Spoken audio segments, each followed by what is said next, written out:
On this week's episode, we're going to talk about 3 pillars of a strong year, part 2.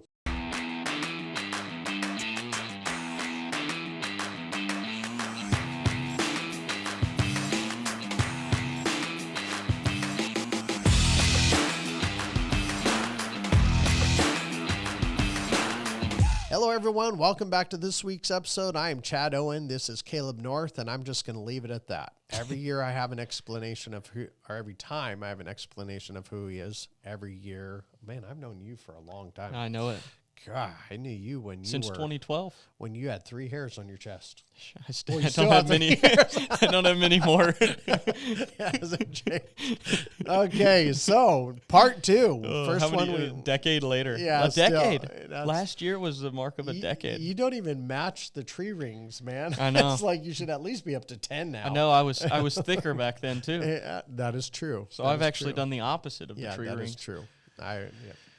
Okay, so last week we talked about the leads that as being one of the pillars. What's the next pillar? Yeah, the right sales process. Okay, we didn't intend for this to go into 2 or 3 weeks worth of episodes, but it's going to go into 3. Yeah, because something like this, when you're talking about pillars, it's not just something you hit lightly. And actually, if you're part of our Agents Academy, which if you are not a part of that, why? I don't get it. It's because you know what?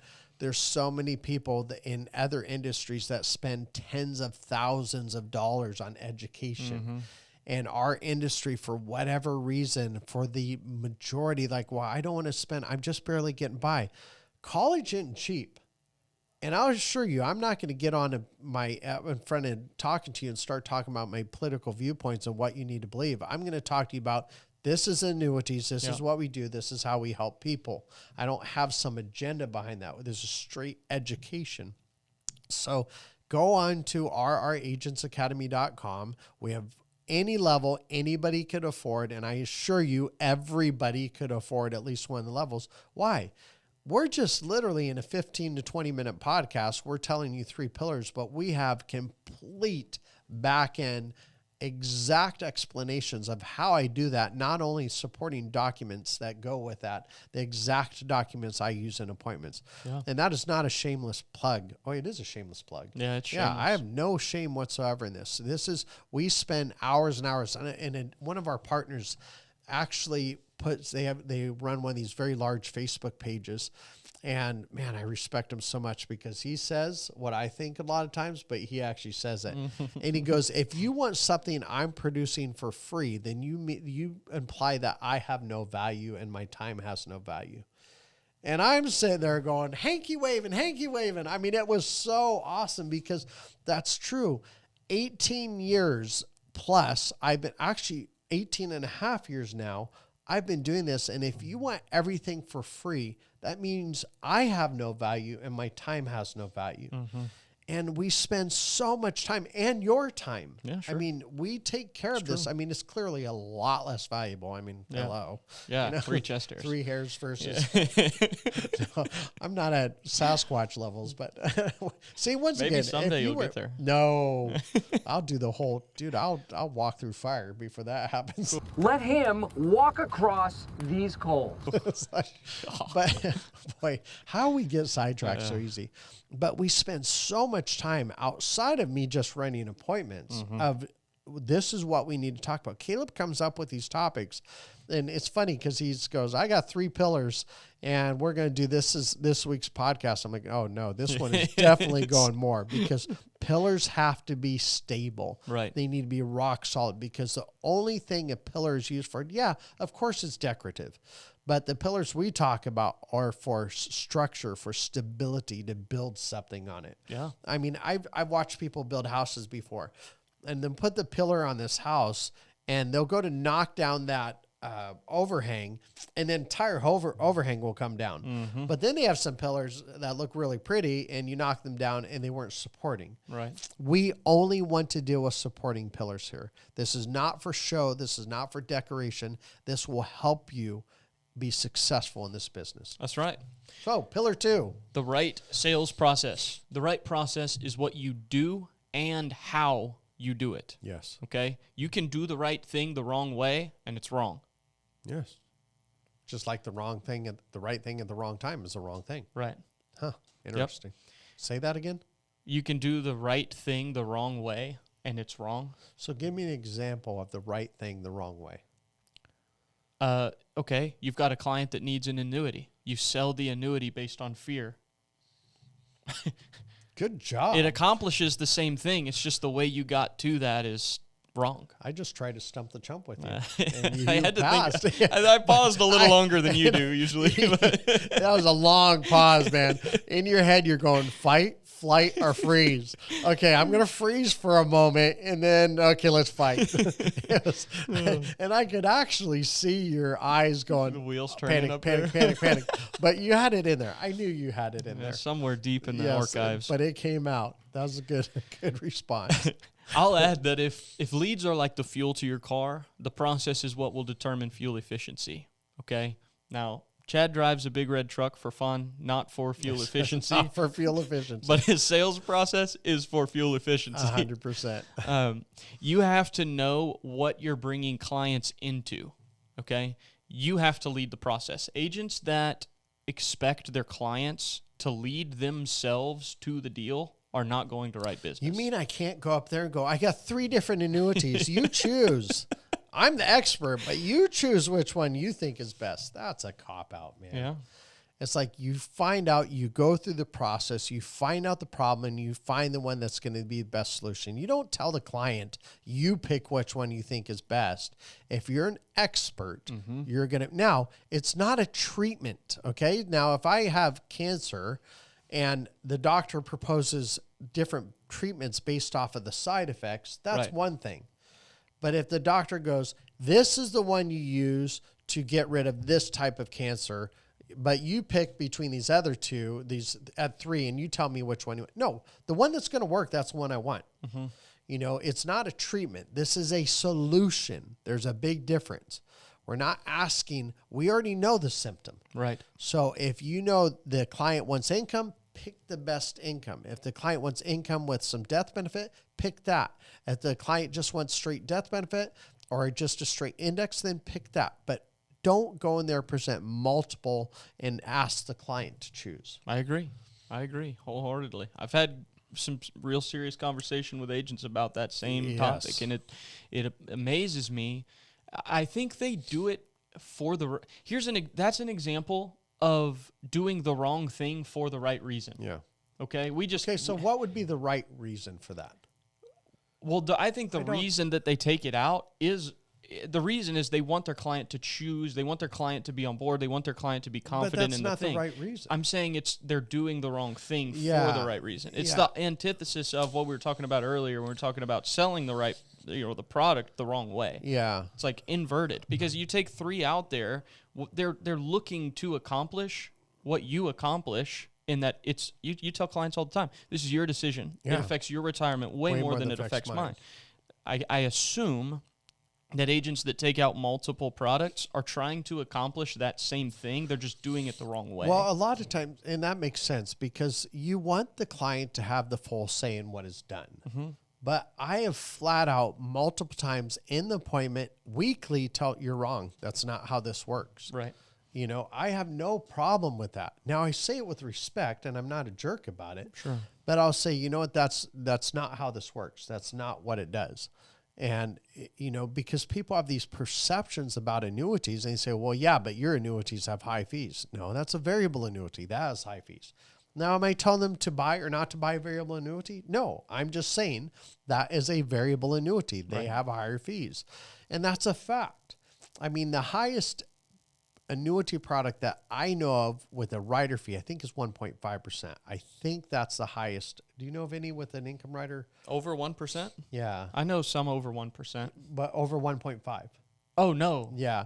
I don't, not any FIAs. I know there's some FIAs that have fund fees as well as a rider fee, but I just don't ever do any annuities that have fund fees. Yeah. But the point to that is you've got to make sure that you're the expert, but the client has a say in what is their say if they want to do it or not. Right. You still present the best thing, but they still have the say whether they want to do it or not.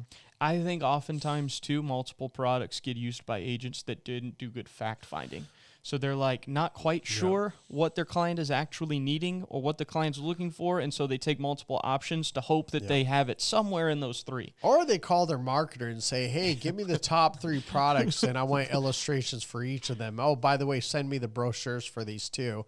And then they lay out, and okay, you pick. These are the top 3. You pick which one. Mm-hmm. Yeah, it's true. We did a podcast a few weeks ago about the victor's mentality and assuming the deal, right? And we talked in there. I'm going back to my notes here. We talked about it. It's not being arrogant if you assume it. If you're solving the problem they have with the best solution for that problem, like it's prudent and reasonable to assume that they would want that product. I would like to talk to any Olympian and ask them if they assumed they were going to win. Yeah. Olympians automatically assume they're going to win. Or watch any MMA fight or anything, NASCAR, whatever it is. The champions assume they're going to win. Not all of them do, right? But they assume that. It's not always. A lot of times there is some arrogance in that, but it's in that fact that I've been training for this my entire life, and I'm confident that I can beat this person. Now, the reality and the humility comes behind there's always someone better. Right. I mean, am I one of the top agents in the United States? Yes. Are there people that are better? Yes. That is a fact. I mean, there's people that are 10 years older than me that know more. There's people that are young and me that know more. I mean, it's not often, and I'm not saying that out of arrogance. I know how many hours I spend studying. I know, you guys don't even see the amount of times, even this weekend, after literally recovering from food poisoning, I couldn't do anything for 2 days. So I'm on the couch still recovering, studying because I haven't been in the field for 2-3 weeks. Sure. So I need to make sure, am I missing anything? Is there something new coming out? What are the current rates? I had to make sure I was up on my game. Why? Because I knew when I was coming to the office today, I was going to be talking to clients. Yeah. So the sales process cannot happen without a good education. The education cannot happen without a good training system, and that's where our academy comes in. I think one of the things that a lot of agents probably get wrong is that this is just what I see so often. They will assume the client doesn't necessarily want their solution, but they assume that they want to work with them.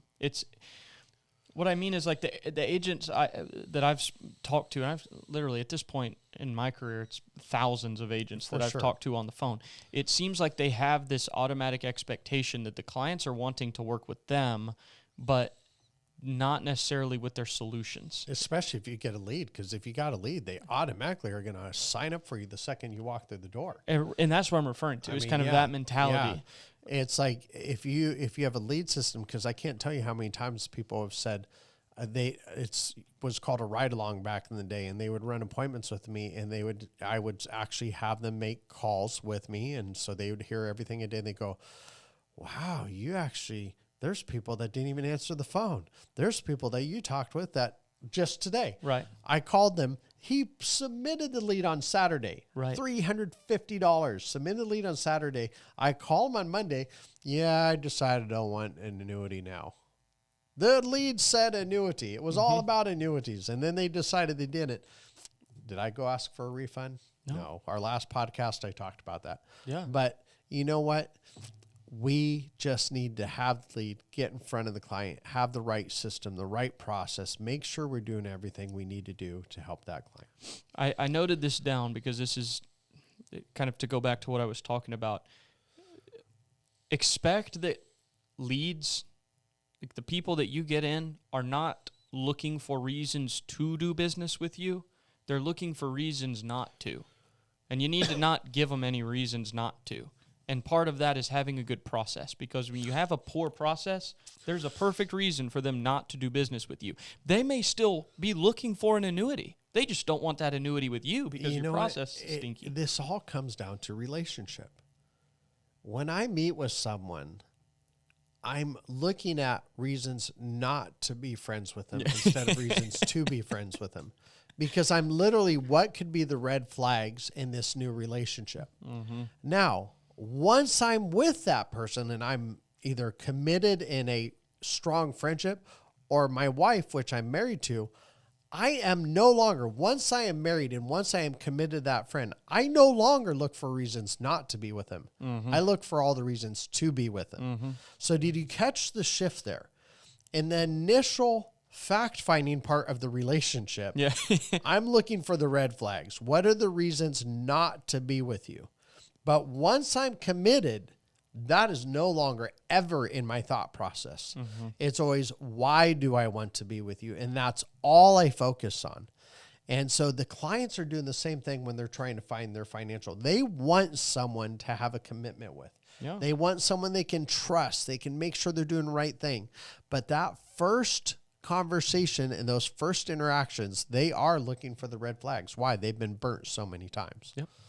Dang, that was wisdom. Yeah, but I say all of that really? I said that was wisdom. You're like, yeah, okay. I appreciate it. Fine, okay. Thank you for the encouragement, Chad. I really appreciate the words. No, I can go on. Yeah, I can keep going. Okay. Okay. So I say all of that, and I prefaced all of that with having the victor's mentality and assuming that the deal is going to be done. The reason that those two things can coexist is because they're both true. You should assume that the deal is going to go through because you should assume that, well, actually, you shouldn't assume this. Your process should just be that good. You should be finding the problem, exposing that problem, finding the best solution, educating them about that solution. And in doing that process right, you should assume that that's going to lead to a deal. But on the front end of that relationship, you should assume they're looking for reasons not to do the deal. So the process is what gets you from kind of what you were just describing there, of people vetting you out initially to actually being committed. I think relationships would last a lot longer. Friendships, marriages, kids, I mean, once you have a kid, you're stuck with that relationship. You're not looking for the red flags. I trade this one back in. Exactly. Let's get a refund. What's your return policy on this one? Fortunately, I haven't had any kids that have wanted a return policy on. I've had moments where I've wanted a return policy, but not the relationship. But yeah, I think honestly, we just have to look at the overall scenario. Make sure you're doing a full process. You're finding this problem and you're finding the solution.